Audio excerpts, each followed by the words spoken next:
안녕하세요, 여러분. 오늘도 야근하고 돌아와 배달앱을 켤까 말까 고민 중인 광고회사 5년차 대리 김유진입니다. 여러분, 혹시 이런 말 들어보셨나요? 나는 물만 마셔도 살찌는 체질이야. 솔직히 이거 핑계라고 생각하시는 분들 많죠? 저도 그랬거든요. 그런데 제가 최근에 정말 충격적인 사실을 알게 됐습니다. 그게 핑계가 아니라 진짜 과학적인 이유가 있더라고요. 오늘은 제가 직접 겪고 공부한 내 의지와 상관없이 나를 살찌게 만드는 범인에 대해 이야기해 보려고 합니다. 저랑 입사 동기인 친구는 맨날 떡볶이에 튀김까지 먹는데도 말랐거든요. 근데 저는 샐러드만 깨작거려도 몸무게가 그대로인 거예요. 너무 억울해서 찾아봤더니 범인은 바로 제 뱃속에 있었습니다. 이름하여 뚱보균. 의학 용어로는 퍼미큐티스라고 부르는 녀석인데요. 이 녀석이 우리 장 속에 많이 살면 같은 양을 먹어도 몸의 지방을 훨씬 더 많이 축적하게 만든다고 해요. 정말 소름 돋지 않나요? 우리 장 속에는 무려 100조 마리가 넘는 미생물이 살고 있대요. 이 안에는 우리를 날씬하게 도와주는 날씬균, 박테로이데테스도 있고 방금 말한 뚱보균도 있습니다. 건강한 사람들은 이 날씬균과 뚱보균의 비율이 6대4 정도로 균형을 이루고 있다고 해요. 하지만 불규칙한 식사, 스트레스, 인스턴트 식품에 찌든 우리 직장인들의 장 속은 어떨까요?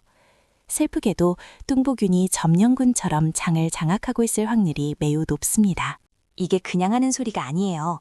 워싱턴 대학교의 연구팀이 아주 유명한 실험을 했습니다. 뚱뚱한 쥐의 장내세균을 날씬한 쥐에게 이식했더니 날씬했던 쥐가 식사량을 늘리지 않았는데도 2주 만에 체지방이 47%나 증가했다고 해요. 세상에, 내가 살찌는 게 단순히 내 의지가 약해서가 아니라 내 장 속에 사는 이 녀석들이 나를 조종하고 있었던 거죠. 이 뚱보균들은 특히 당분과 지방을 좋아해서 우리가 자꾸 단계 당기도록 뇌에 신호를 보내기도 한대요. 그래서 제가 밤마다 그렇게 초콜릿이랑 빵이 당겼나가요. 업무 스트레스 때문인 줄 알았는데 사실은 뚱보균들이 밥 달라고 아우성치는 거였어요. 이 균들은 우리가 먹는 음식의 에너지를 과도하게 흡수해서 지방으로 쌓아버립니다.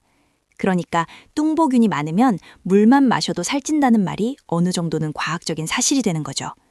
그럼 우리는 평생 이렇게 살아야 할까요? 아니요. 다행히도 해결책이 있습니다. 뚱보균을 없애려면 굶는 게 답일까요? 아닙니다. 오히려 굶으면 장내 환경이 더 나빠져요. 핵심은 날씬균인 유익균을 늘리는 겁니다. 여기서 중요한 개념이 나와요. 바로 프로바이오틱스와 프리바이오틱스입니다. 이름이 비슷해서 헷갈리시죠? 프로바이오틱스는 유산균 그 자체고 프리바이오틱스는 그 유산균들의 먹이입니다. 우리가 아무리 좋은 유산균을 먹어도 걔네들이 먹고 살 식량이 없으면 장 속에서 다 죽어버려요. 그럼 유산균의 먹이는 뭘까요? 바로 식이섬유입니다. 뚱보균은 단순당이나 지방을 좋아하지만 날씬균은 식이섬유를 먹고 자라요. 그래서 제가 점심시간에 회사 근처 식당에 가면 꼭 지키는 루틴이 있어요. 밥이나 면을 먹기 전에 반찬으로 나온 나물이나 김치를 먼저 한 접시 비우는 거예요. 채소의 섬유질은 장까지 살아서 내려가 유익균의 훌륭한 먹이가 됩니다. 이걸 전문 용어로 맥이라고도 하는데 장내 미생물이 이용 가능한 탄수화물이라는 뜻이에요. 그리고 두 번째 치트키, 바로 발효식품입니다. 한국인이라 정말 다행인 게 우리는 김치, 된장, 청국장 같은 훌륭한 발효식품이 있잖아요. 이런 식품들에는 자연 유래 유산균이 풍부하게 들어있어요. 저는 아침에 바빠서 밥을 못 챙겨 먹을 땐 그릭 요거트에 오트밀을 말아 먹어요. 이것만 해도 장내 유익균을 늘리는데 정말 큰 도움이 됩니다. 단, 요거트 고르실 때 설탕 범벅인 제품은 피하셔야 해요. 그건 오히려 뚱보균 밥 주는 꼴이거든요. 하지만 우리 설적해지자고요. 매끼 건강식 챙겨 먹기 진짜 힘들잖아요. 야근하다 편의점 털 때도 있잖아요. 그럴 땐 어떻게 해야 할까요? 저는 편의점에 가면 무조건 바나나나 사과 같은 과일 코너부터 봅니다. 그리고 과자 대신 곤약 젤리나 하루경과 같은 걸 골라요.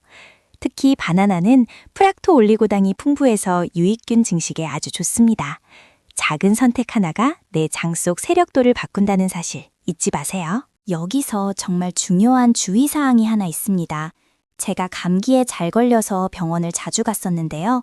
그때마다 항생제를 처방받아 먹었거든요. 근데 항생제는 나쁜 균만 죽이는 게 아니라 우리 장 속의 유익균까지 싹 다 죽여버려요. 마치 숲에 불을 질러서 잡초랑 나무를 다 태우는 것과 같습니다. 실제로 항생제 복용 후에 장내 미생물 다양성이 회복되는데 꽤 오랜 시간이 걸린다고 해요. 물론 아픈데 약을 안 먹을 순 없죠. 의사 선생님 처방은 따라야 합니다. 다만 항생제를 드셔야 할 때는 평소보다 유산균 섭취에 더 신경 써 주셔야 해요. 그리고 불필요하게 약을 남용하지 않는 것도 중요하고요. 저는 항생제를 먹는 기간에는 일부러 유산균 보충제를 평소보다 더 꼼꼼히 챙겨 먹고 식이섬유가 풍부한 채소 반찬을 의식적으로 더 많이 먹으려고 노력해요. 황폐해진 숲에 다시 나무를 심는 마음으로요. 마지막으로 스트레스 관리입니다.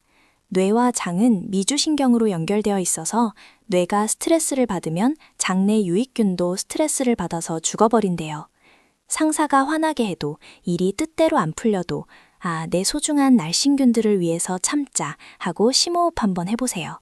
충분한 수면도 필수입니다.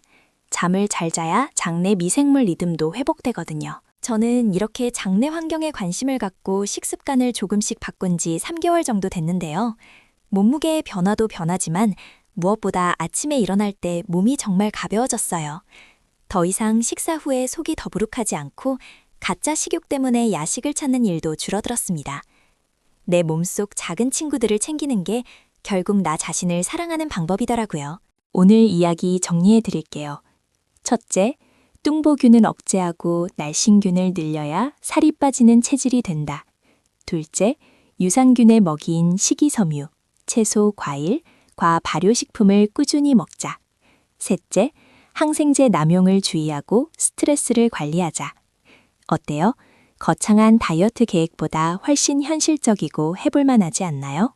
여러분도 오늘 점심엔 나물 반찬 한 젓가락 더, 편의점 간식 대신 과일 하나 어떠세요? 내 몸속 100조마리의 미생물 친구들이 여러분을 응원할 거예요. 오늘 영상이 도움이 되셨다면 구독과 좋아요 한 번씩 꼭 눌러주세요.